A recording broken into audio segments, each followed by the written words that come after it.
ಜೈ ಶ್ರೀರಾಮ್. ನಮಸ್ತೆ ಸ್ನೇಹಿತರೆ, welcome to VRL astro and Ayur 369 YouTube channel. ಇವತ್ತಿನ ದಿನ ಹಸ್ತ ಸಾಮುದ್ರಿಕ ಶಾಸ್ತ್ರದ ಬಗ್ಗೆ ತಿಳಿಸ್ಕೊಡ್ಲಿದ್ದೇನೆ. ನಿಮ್ಮ ಹಸ್ತದಲ್ಲಿ ಎಕ್ಸ್ ಚಿಹ್ನೆ ಅಂದರೆ ಕ್ರಾಸ್ ಚಿಹ್ನೆ ಅಥವಾ ಬಾಕ್ಸ್, ಅದನ್ನು ಸ್ಕ್ವೇರ್ ಚಿಹ್ನೆ ಅಂತಲೂ ಕರಿತೀವಿ, ಹಾಗೂ ಟ್ರಯಾಂಗಲ್ ಚಿಹ್ನೆ, ತ್ರಿಭುಜಾಕಾರದ ಚಿಹ್ನೆಗಳು ನಿಮ್ಮ ಪರ್ವದಲ್ಲಿ, ಯಾವ ಪರ್ವದಲ್ಲಿ ಇದ್ದರೆ ನೀವು ಕೋಟ್ಯಾಧೀಶ್ವರರಾಗ್ತೀರಾ, ನಿಮ್ಮ ಗುಣಲಕ್ಷಣಗಳು ಹೇಗಿರುತ್ತೆ, ನಿಮ್ಮ ನೇಚರ್ ಹೇಗಿರುತ್ತೆ ಎನ್ನುವಂತಹ ಸಾಕಷ್ಟು ಇಂಟ್ರೆಸ್ಟಿಂಗ್ ವಿಚಾರಗಳನ್ನು ಇವತ್ತಿನ ದಿನ ತಿಳಿಸ್ಕೊಡ್ಲಿದ್ದೇನೆ. ಸ್ತ್ರೀಯರಾದರೆ ಎಡಗೈನ ನೋಡ್ಕೊಳ್ಳಿ, ಲೆಫ್ಟ್ ಹ್ಯಾಂಡ್ ನೋಡಬೇಕಾಗುತ್ತೆ. ಪುರುಷರು ಬಲಗೈನ, ರೈಟ್ ಹ್ಯಾಂಡ್ ನೋಡಿ. ಮೊದಲಿಗೆ ನಿಮ್ಮ ಹಸ್ತದ ಇಂಡೆಕ್ಸ್ ಫಿಂಗರ್, ತೋರು ಬೆರಳಿನ ಕೆಳಗೆ, ಅದನ್ನು ಗುರುಪರ್ವ ಅಂತ ಕರಿತೀವಿ. ಆ ಗುರುಪರ್ವದ ಕೆಳಗಡೆ ಎಕ್ಸ್ ಚಿಹ್ನೆ ಅಥವಾ ಕ್ರಾಸ್ ಚಿಹ್ನೆ, ಆ ಸಿಂಬಲ್ ಇದ್ದರೆ ನೀವು ತುಂಬ ಸ್ಪಿರಿಚುವಲ್ ಆಗಿರ್ತೀರ, ಮನಸ್ಸಿನಿಂದ ಹೃದಯದಿಂದ ತುಂಬ ಒಳ್ಳೆ ವ್ಯಕ್ತಿಗಳಾಗಿರ್ತೀರ, ಸನ್ಮಾರ್ಗದಲ್ಲಿ ನಡೆಯುವವರಾಗಿರ್ತಾರೆ. ಬೇರೆಯವರಿಗೆ ಕನಸಿನಲ್ಲೂ ಸಹ ಕೆಟ್ಟದ್ದನ್ನು ಬಯಸೋದಿಲ್ಲ ಇಂತಹ ವ್ಯಕ್ತಿಗಳು. ಒಳ್ಳೆಯ ರೆಪ್ಯೂಟೆಡ್ ಫ್ಯಾಮಿಲಿಯಲ್ಲಿ ಜನಿಸಿರ್ತೀರ, ಅಂದರೆ ಗೌರವಾನ್ವಿತ ಕುಟುಂಬದಲ್ಲಿ ಹುಟ್ಟಿರ್ತೀರ, ಮತ್ತು ಒಳ್ಳೆಯ ಅದೃಷ್ಟವಂತರು ಸಹ ಆಗಿರ್ತೀರ. ಎರಡನೇದಾಗಿ ಇಂಡೆಕ್ಸ್ ಫಿಂಗರ್ನ ಕೆಳಗೆ ಅಂದರೆ ಗುರುಪರ್ವತದ ಮೇಲೆ ಬಾಕ್ಸ್ ಚಿಹ್ನೆ ಅಥವಾ ಸ್ಕ್ವೇರ್ ಚಿಹ್ನೆ ಇದ್ದರೆ ಅವರು ಮಿಲೇನಿಯರ್ ಅಥವಾ ಬಿಲೇನಿಯರ್ ಆಗಿರ್ತಾರೆ, ಕೋಟ್ಯಾಧೀಶ್ವರರಾಗಿರ್ತಾರೆ. ಹಣದ ವಿಷಯದಲ್ಲಿ ತುಂಬ ಅದೃಷ್ಟವಂತರು ಆಗಿರ್ತಾರೆ. ಯಾರ ಹಸ್ತದಲ್ಲಿ ಬಾಕ್ಸ್ ಚಿಹ್ನೆ ಅಥವಾ ಸ್ಕ್ವೇರ್ ಚಿಹ್ನೆ ಇರುತ್ತದೋ ಅವರಿಗೆ ಭಗವಂತನ ಪ್ರೊಟೆಕ್ಷನ್ ತುಂಬ ಚೆನ್ನಾಗಿರುತ್ತೆ. ಇಂಥವರ ಲೈಫಲ್ಲಿ ಸಮಸ್ಯೆಗಳು, ಕಷ್ಟಗಳು ಬಂದರೂ ಸಹ ಆ ಸಮಸ್ಯೆ ಬಹಳ ದೊಡ್ಡದಾಗಿ ಕಾಣಿಸುತ್ತೆ ಅವರಿಗೆ. ಬಟ್ ದೇವರು ಯಾವುದೋ ಒಂದು ರೂಪದಲ್ಲಿ, ಯಾವುದೋ ಒಂದು ವ್ಯಕ್ತಿಗಳ ಮೂಲಕ ಪರಿಹಾರವನ್ನು ಕೊಡ್ತಾರೆ. ಇವರಿಗೆ ಎಲ್ಲರೂ ಗೌರವವನ್ನು ಕೊಡ್ತಾರೆ. ಇಂತಹ ವ್ಯಕ್ತಿಗಳಿಗೆ ಇವರ ಮಾತುಗಳಿಗೆ ತುಂಬ ರೆಸ್ಪೆಕ್ಟ್ ಕೊಡ್ತಾರೆ. ಇವರನ್ನು ನೋಡಿದ್ರೆ ಗೌರವಿಸ್ತಾರೆ ವ್ಯಕ್ತಿಗಳು. ಇಂಡೆಕ್ಸ್ ಫಿಂಗರ್ನ ಕೆಳಗಡೆ ಬಾಕ್ಸ್ ಚಿಹ್ನೆ ಇರುವವರು ಟೀಚಿಂಗ್ ಫೀಲ್ಡಲ್ಲಿ ಇದ್ದೇ ಇರ್ತಾರೆ, ಅಥವಾ ಪ್ರೊಫೆಸರ್ ಆಗಿರ್ತಾರೆ, ಕೋಚಿಂಗ್ ಸೆಂಟರ್, ಟ್ಯೂಷನ್ಸ್ ಮಾಡುವವರಾಗಿರ್ತಾರೆ. ಇವರಿಗೆ ಲೈಫಲ್ಲಿ ಮನೆ ಕಟ್ಟುವಂತಹ ಯೋಗ ಸಹ ಇರುತ್ತೆ. ಈ ಬಾಕ್ಸ್ ಚಿಹ್ನೆ ಮನೆ ಕಟ್ಟುವ ಯೋಗವನ್ನು ಇಂಡಿಕೇಟ್ ಮಾಡುತ್ತೆ. ಈಗ ನಿಮ್ಮ ಇಂಡೆಕ್ಸ್ ಫಿಂಗರ್ನ ಕೆಳಗೆ ತ್ರಿಭುಜಾಕಾರದ ಚಿಹ್ನೆ, ಟ್ರಯಾಂಗಲ್ ಚಿಹ್ನೆ ಇದ್ದರೆ ಇವರಿಗೆ ಇಂಟ್ಯೂಷನ್ ಪವರ್ ಬಹಳ ಚೆನ್ನಾಗಿರುತ್ತೆ. ಮುಂದೆ ಆಗುವಂತಹ ಘಟನೆಗಳನ್ನು ಕರೆಕ್ಟಾಗಿ ಗೆಸ್ ಮಾಡಿ ಹೇಳ್ತಾರೆ. ಏನೋ ಮುಂದೆ ಕೆಟ್ಟದಾಗೋದಿದೆ ಅನ್ನುವಂತಹ ಮುನ್ಸೂಚನೆ ಇವರಿಗೆ ಮೊದಲೇ ಗೊತ್ತಾಗುತ್ತೆ. ಇಂತಹವರಿಗೆ ಬೈ ಬಾರ್ನ್ ಇಂಟ್ಯೂಷನ್ ಪವರು ಆ ದೇವರು ಕೊಟ್ಟಿರ್ತಾರೆ. ಇಂತಹ ವ್ಯಕ್ತಿಗಳು ಬಹಳ ಆಂಬಿಷಿಯಸ್ ಆಗಿರ್ತಾರೆ, ಅಂದರೆ ಮಹತ್ವಾಕಾಂಕ್ಷಿಗಳಾಗಿರ್ತಾರೆ, ತುಂಬ ಹೈಯರ್ ಪೋಸ್ಟಲ್ಲಿ ವರ್ಕ್ ಮಾಡುವವರು ಸಹ ಆಗಿರ್ತಾರೆ. ಈಗ ಮಿಡಲ್ ಫಿಂಗರ್ನ ಕೆಳಗಡೆ ಅಂದರೆ ಶನಿ ಪರ್ವದಲ್ಲಿ ಎಕ್ಸ್ ಚಿಹ್ನೆ ಇದ್ದರೆ ಏನು ಅಂತ ನೋಡೋಣ. ಶನಿ ಪರ್ವದಲ್ಲಿ ಎಕ್ಸ್ ಚಿಹ್ನೆ ಇದ್ದರೆ ನೀವು ಮಾಡುವಂತಹ ಕೆಲಸ ಕಾರ್ಯಗಳಲ್ಲಿ 100% ಅಡೆತಡೆಗಳು, ಅಬ್ಸ್ಟಕಲ್ಸ್, ಡಿಫಿಕಲ್ಟೀಸ್ ಬಂದೇ ಬರುತ್ತೆ. ಇನ್ನೇನು 90% ಕೆಲಸ ಆಗೋಯ್ತು ಅನ್ನೋದ್ರಲ್ಲೇ ಆ ಕೆಲಸ ಕ್ಯಾನ್ಸಲ್ ಆಗಿಬಿಡುತ್ತೆ.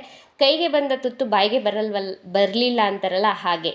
ನಿಮ್ಮ ಮಿಡಲ್ ಫಿಂಗರ್ನ ಕೆಳಗಡೆ ಬಾಕ್ಸ್ ಚಿಹ್ನೆ ಅಥವಾ ಟ್ರಯಾಂಗಲ್ ಚಿಹ್ನೆ ಇದ್ದರೆ ಇದು ಒಳ್ಳೆಯ ಸಂಕೇತವಾಗಿರುತ್ತೆ. ಯಾರ ಹಸ್ತದಲ್ಲಿ ಟ್ರಯಾಂಗಲ್ ಚಿಹ್ನೆ ಇರುತ್ತೋ ಅವರು IT ಫೀಲ್ಡಲ್ಲಿ ವರ್ಕ್ ಮಾಡ್ತಿರ್ತಾರೆ, ಅಥವಾ ಮ್ಯಾನುಫ್ಯಾಕ್ಚರಿಂಗ್ ರಿಲೇಟೆಡ್ ಜಾಬಲ್ಲಿ ಇರ್ತಾರೆ. ನಿಮ್ಮ ಮಿಡಲ್ ಫಿಂಗರ್ ಕೆಳಗಡೆ ಬಾಕ್ಸ್ ಚಿಹ್ನೆ ಅಥವಾ ಸ್ಕ್ವೇರ್ ಚಿಹ್ನೆ ಇದ್ದರೆ ನೀವು ಧನವಂತರು ಮತ್ತು ಆರ್ಥಿಕ ಪರಿಸ್ಥಿತಿ ಬಹಳ ಚೆನ್ನಾಗಿರುವಂತಹ ಇಂಡಿಕೇಷನನ್ನು ಈ ಸೈನ್ ಕೊಡುತ್ತೆ. ಇಂಥವರು ತನ್ನ ವಂಶದಲ್ಲಿಯೇ ಹೆಚ್ಚು ಹಣವನ್ನು ದುಡಿಯುವವರಾಗಿರ್ತಾರೆ. ಇವರು ಇನ್ ಕೇಸ್ ಸ್ಲಮ್ಮಲ್ಲಿ ಹುಟ್ಟಿದ್ರೂ ಸಹ, ಸ್ಲಮ್ ಏರಿಯಾದಲ್ಲಿ ಹುಟ್ಟಿದ್ರೂ ಸಹ ತನ್ನ ಸಾಮರ್ಥ್ಯ ಮತ್ತು ಬುದ್ಧಿವಂತಿಕೆಯನ್ನು, ತನ್ನ ಬುದ್ಧಿಶಕ್ತಿಯನ್ನು ಉಪಯೋಗಿಸಿ ದುಡಿದು ಶ್ರೀಮಂತರಾಗುವಂತಹ ಅದೃಷ್ಟವಂತರಾಗಿರ್ತಾರೆ. ನಿಮ್ಮ ಮಿಡಲ್ ಫಿಂಗರ್ನ ಕೆಳಗಡೆ ಟ್ರಯಾಂಗಲ್ ಚಿಹ್ನೆ ಅಥವಾ ತ್ರಿಭುಜಾಕಾರದ ಚಿಹ್ನೆ ಇದ್ದರೆ ಇವರಿಗೆ ತಂತ್ರವಿದ್ಯೆಯಲ್ಲಿ ಆಸಕ್ತಿ ಹೆಚ್ಚಾಗಿರುತ್ತೆ. ಅಸ್ಟ್ರಾಲಜಿ ಫೀಲ್ಡು ಮತ್ತು ಅಕಲ್ಟ್ ಸೈನ್ಸು, ರಿಸರ್ಚ್ ಫೀಲ್ಡಲ್ಲಿ ಹೆಚ್ಚಿಗೆ ಇರ್ತಾರೆ ಇವರು, ಮತ್ತು ಒಳ್ಳೆ ಸೈಂಟಿಸ್ಟ್ಗಳಾಗಿರ್ತಾರೆ. ಪುರಾತನ ವಸ್ತುಗಳನ್ನು ಸಂಗ್ರಹಣೆ ಮಾಡುವವರು ಆಗಿರ್ತಾರೆ. ಅಂದರೆ ಹಳೆ ಕಾಯಿನ್ಸು, ಹಳೆ ಸ್ಟಾಂಪ್ಸು, ಈ ಥರ ವಸ್ತುಗಳ ಕಲೆಕ್ಷನ್ ಮಾಡುವಂತಹ ಇಂಟ್ರೆಸ್ಟ್ ಈ ವ್ಯಕ್ತಿಗಳಲ್ಲಿ ಕಾಣಬಹುದು. ಒಳ್ಳೆ ಅನಾಲಿಸಿಸ್ ಪವರ್ ಇರುತ್ತೆ, ಮತ್ತು ಒಳ್ಳೆಯ ರಿಸರ್ಚ್ ಓರಿಯೆಂಟೆಡ್ ಮೈಂಡ್ ವ್ಯಕ್ತಿಗಳಾಗಿರ್ತಾರೆ ಇವರು. ನಿಮ್ಮ ಹಸ್ತದ ಅಂದರೆ ನಿಮ್ಮ ರಿಂಗ್ ಫಿಂಗರ್ನ ಕೆಳಗಡೆ, ಇದನ್ನು ಸೂರ್ಯ ಪರ್ವತ ಅಂತ ಕರಿತೀವಿ. ಈ ಸೂರ್ಯ ಪರ್ವದ ಕೆಳಗೆ ಎಕ್ಸ್ ಚಿಹ್ನೆ, ಅದ್ರ ಮೇಲೆ ಎಕ್ಸ್ ಚಿಹ್ನೆ ಇದ್ದರೆ ನೀವು ಮನಸ್ಸಿನಿಂದ ಸ್ಯಾಟಿಸ್ಫೈಡ್ ಆಗಿರೋದಿಲ್ಲ. ಯಾಕಂದರೆ ನಿಮ್ಮ ಮನಸ್ಸಲ್ಲಿ ಯಾವಾಗಲೂ ಏನೋ ಒಂದು ಕೊರತೆ ಇದ್ದೇ ಇರುತ್ತೆ, ಮನಸ್ಸಿಗೆ ಶಾಂತಿ, ತೃಪ್ತಿ ಇರೋದೇ ಇಲ್ಲ. ನೀವು ಬೇರೆಯವರಿಗೆ ಎಷ್ಟೇ ಸಹಾಯ ಮಾಡಿದ್ರೂ ಸಹ ನಿಮಗೆ ಅವರು ಅಪ್ರಿಷಿಯೇಟ್ ಮಾಡೋದಿಲ್ಲ. ನಿಮಗೆ ಅನಿಸುತ್ತೆ ಯಾರಿಗೆ ಎಷ್ಟೇ ಹೆಲ್ಪ್ ಮಾಡಿದ್ರು ಒಂದು ಥ್ಯಾಂಕ್ಸ್ ಕೂಡ ಹೇಳಲ್ಲ ಅಂತ ಫೀಲ್ ಆಗುತ್ತೆ ನಿಮ್ಮ ಮನಸ್ಸಿಗೆ. ಮತ್ತು ಯಾರ ಹಸ್ತದ ರಿಂಗ್ ಫಿಂಗರ್ ಕೆಳಗಡೆ ಎಕ್ಸ್ ಚಿಹ್ನೆ ಇದೆಯೋ ಅವರಿಗೆ ಕೋರ್ಟಲ್ಲಿ ಕೇಸ್ ಒಂದ್ಸಲ ಆದರೂ ಇದ್ದೇ ಇರುತ್ತೆ, ಮತ್ತು ಪೊಲೀಸ್ ಸ್ಟೇಷನಲ್ಲಿ ಒಂದ್ಸಾರಿ ಕೇಸ್ ಇವ್ರ ಮೇಲೆ ಬೀಳುತ್ತೆ. ನಿಮ್ಮ ರಿಂಗ್ ಫಿಂಗರ್ನ ಕೆಳಗಡೆ ಟ್ರಯಾಂಗಲ್ ಚಿಹ್ನೆ ಅಥವಾ ಸ್ಕ್ವೇರ್ ಬಾಕ್ಸ್ ಚಿಹ್ನೆ ಇದ್ದರೆ ಅಥವಾ ಒಂದು ಲೈನ್ ಇದ್ದರೆ ಇಂತಹವರಿಗೆ ಗೌರ್ನಮೆಂಟ್ ಜಾಬ್ ಸಿಗುವಂತಹ ಚಾನ್ಸಸ್ ಜಾಸ್ತಿ ಸಿಕ್ಕೇ ಸಿಗುತ್ತೆ. ಗೌರ್ಮೆಂಟ್ ಜಾಬಲ್ಲಿ ಇರ್ತೀರಾ ನೋಡ್ಕೊಳ್ಳಿ. ಈ ಚಿಹ್ನೆ ಇರುವವರು ತಪ್ಪದೇ ಕಮೆಂಟ್ ಮಾಡಿ. ಇವರು ಯಾರ ಕೈ ಕೆಳಗಡೆ ಸಹ ಕೆಲಸ ಮಾಡೋದಕ್ಕೆ ಇಷ್ಟಪಡಲ್ಲ. ಬಹಳ ಸ್ವತಂತ್ರ ಜೀವಿಗಳಾಗಿರ್ತಾರೆ ಮತ್ತು ಬಹಳ ಸ್ವಾಭಿಮಾನಿಗಳು ಆಗಿರ್ತಾರೆ. ಇಂಥವರಿಗೆ ನೇಮ್ ಆ್ಯಂಡ್ ಫೇಮ್ ಸಿಕ್ಕೇ ಸಿಗುತ್ತೆ. ಅವರ ಏರಿಯಾದಲ್ಲಾಗಲಿ, ಅವರ ಫ್ಯಾಮಿಲಿಯಲ್ಲಾಗಲಿ, ಅವರ ಫ್ರೆಂಡ್ ಸರ್ಕಲಲ್ಲಾಗಲಿ ಇವರಿಗೆ ಬಹಳ ಪಾಪ್ಯುಲಾರಿಟಿ ಇದ್ದೇ ಇರುತ್ತೆ. ಇದು ಒಳ್ಳೆಯ ಸೈನ್ ಅಂತ ಹೇಳಬಹುದು. ಇವರು ತಮ್ಮ ಕಂಫರ್ಟ್ ಮತ್ತು ಲಕ್ಸುರಿಯಸ್ ಲೈಫನ್ನು ಲೀಡ್ ಮಾಡೋದಕ್ಕೆ ಇಷ್ಟಪಡ್ತಾರೆ ಮತ್ತು ತನ್ನ ಫೇಸಲ್ಲಿ ಒಂದು ಚಾರ್ಮನ್ನು ಇಟ್ಕೊಂಡಿರ್ತಾರೆ. ಜನರು ಇವರನ್ನು ನೋಡಿದ್ರೆ ಅಟ್ರ್ಯಾಕ್ಟ್ ಆಗ್ತಾರೆ ಮತ್ತು ರೆಕಗ್ನೈಸ್ ಮಾಡ್ತಾರೆ. ಅಂತಹ ಒಳ್ಳೆಯ ಸೈನ್ ಇದು.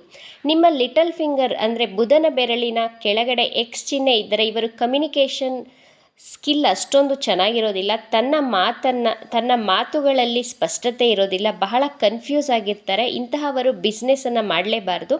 ಲಿಟ್ಲ್ ಫಿಂಗರ್ನ ಕೆಳಗಡೆ ಅಂದರೆ ಬುಧನ ಪರ್ವತದ ಮೇಲೆ ಟ್ರಯಾಂಗಲ್ ಚಿಹ್ನೆ ಅಥವಾ ಸ್ಕ್ವೇರ್ ಚಿಹ್ನೆ ಇದ್ದರೆ ಇಂತಹವರು ಒಳ್ಳೆಯ ಮಾತುಗಾರರಾಗಿರ್ತಾರೆ. ಕಮ್ಯುನಿಕೇಷನ್ ಸ್ಕಿಲ್ಸ್ ಬಹಳ ಎಕ್ಸಲೆಂಟ್ ಆಗಿರುತ್ತೆ ಮತ್ತು ಮಾರ್ಕೆಟಿಂಗ್ ಸ್ಕಿಲ್ ಸಹ ಚೆನ್ನಾಗಿರುತ್ತೆ.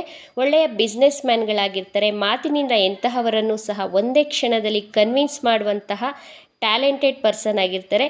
ಇವಿಷ್ಟು ವಿಚಾರಗಳು ನಿಮಗೆ ಇಷ್ಟ ಆಗಿದ್ದರೆ ನಮ್ಮ ಚಾನಲನ್ನು ತಪ್ಪದೇ ಸಬ್ಸ್ಕ್ರೈಬ್ ಮಾಡ್ಕೊಳ್ಳಿ. ನಿಮ್ಮ ಫ್ರೆಂಡ್ಸ್ ಆ್ಯಂಡ್ ಫ್ಯಾಮಿಲಿ ಗ್ರೂಪಲ್ಲಿ ಈ ವಿಡಿಯೋವನ್ನು ಹೆಚ್ಚು ಶೇರ್ ಮಾಡಿ. ಈ ವಿಡಿಯೋಗೆ ಒಂದು ಲೈಕ್ ಕೊಡಿ. ನಿಮ್ಮ ಅಭಿಪ್ರಾಯಗಳನ್ನು ಕಮೆಂಟ್ ಮೂಲಕ ತಿಳಿಸಿ. Thank you friends.